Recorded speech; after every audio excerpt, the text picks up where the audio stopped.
A little child was naturally distraught when his mother died suddenly and tragically. However, he said something that put an end to the funeral proceedings when he visited her with his aunt to say his final goodbyes. Welcome to USA Stories channel. Do not forget to subscribe and activate the bell button to receive all new updates. Now let's go to the story. Since David was Haley's only kid, she was the ideal mother to him. She attempted to fulfill all of his desires and showered him with attention. She would be content if she could give the young kid the finest life has to offer. He deserved nothing less. Together, they would play in the park, take walks in the woods, and visit the movie theater and arcade to spend the entire evening having fun. David used to spend every Wednesday night with his grandparents. Haley was forced to raise her son alone when his father left the picture. Though she occasionally needed a small break and to be able to spend some time with her friends and herself, she didn't mind at all.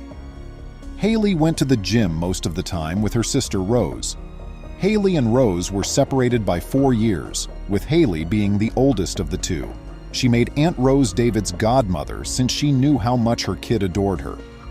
If a child's parents are somehow removed from the scene, godmothers are in charge of providing for their upbringing and education. Rose had accepted the role, believing it to be purely ceremonial and presuming she would never have to take the reins. She had no idea how mistaken she was. Unfortunately, Haley was involved in a catastrophic vehicle accident returning after a trip to the gym. Haley was irreparably hurt, but it was too late when the driver left the scene.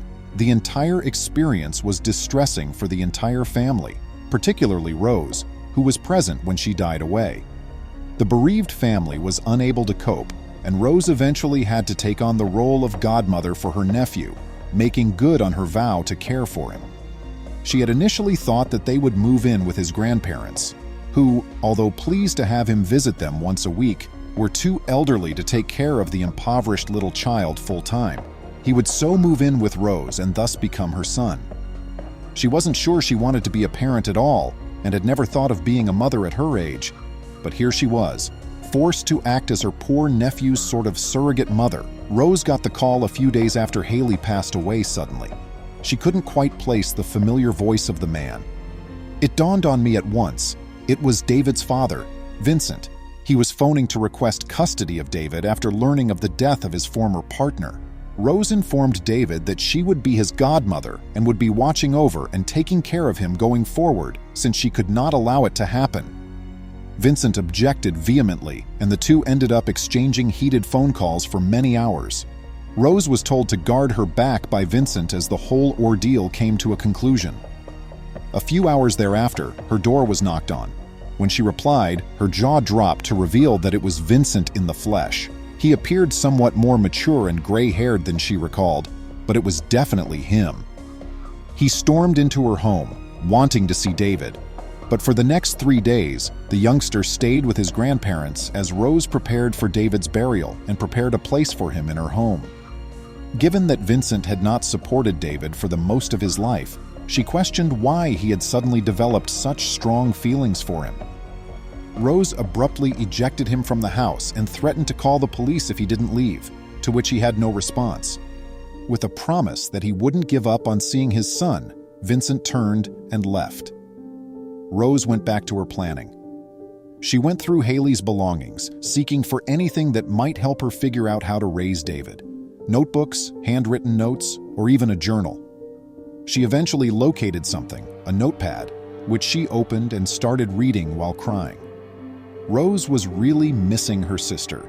She talked of her happy times with David in the book, along with her disappointment at Vincent's lack of involvement in his son's life. He never sent a card on his birthday, not even once.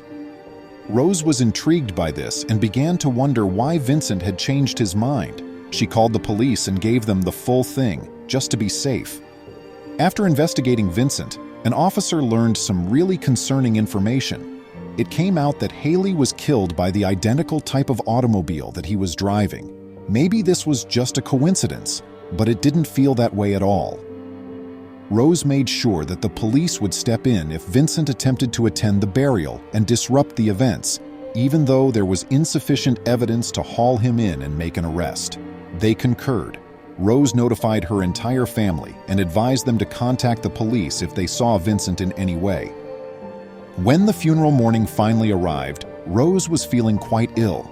She longed for this day to not occur and desperately wanted it to be finished. She was also incredibly hurt and grieved for David. Saying farewell to your own mother must be incredibly difficult and traumatic, especially at such a young age. The funeral was really a very lovely event that went down without a hitch. The church was elegantly furnished, and the priest's lecture, which focused on Haley's many wonderful attributes, was fitting and heartfelt. At one point during the funeral, everyone was able to line up to pay their respects by walking by the casket. Though heartbreaking to witness, individuals ought to have the opportunity to say farewell. They arranged themselves into a neat line and moved gently past the casket. Rose and David were at the back of the line, waiting their turn with patience. However, Rose saw two police officers enter the church as they got closer to the casket. They'd been told by the undertaker that Vincent had been spotted and the police had arrived to take him away. Too wrapped up in their grief to notice anything else, they proceeded to the casket. David glanced at his mother before turning to face Rose to find out if she was asleep. Yes, Rose said she was asleep. However, that's when he began to murmur something. Rose was unable to understand what David was saying, but she could tell by the expression on his face that he was in great agony. Her eyes widened as she finally heard the words, and she knelt down to attempt to make out what the poor youngster was saying.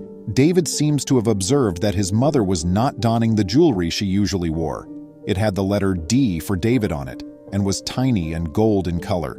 The funeral was called off right away. It was impossible for her to be buried without her necklace on.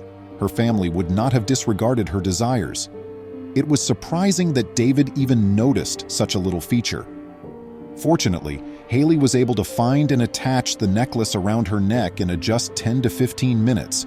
Rose saw something startling when tightening the clasp.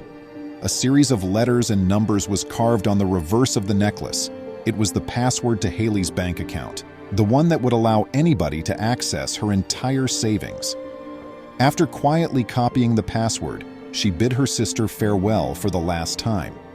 At last, the funeral could go on, and Haley was finally buried. David's grandparents told Rose that Vincent had been taken away by the police later that evening when they were back at their home.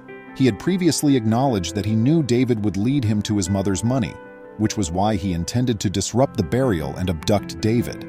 Luckily, he was in jail thanks to the cops. At last, Haley had been buried, David had a new guardian, and Vincent would never trouble the family again, so everyone could finally sleep peacefully. It is now your turn to handle. What were your thoughts on this gripping and amazing tale? If you had spotted Vincent attempting to interrupt the burial, how would you have responded? If it came down to it, could you raise your sibling's child? Please feel free to share your ideas and comments in the comment box below. Please remember to subscribe to our channel, give us a thumbs up, and turn on the notification bell so you won't miss any of our videos. If you enjoyed the tale, the next video that plays on your screen will probably move you too.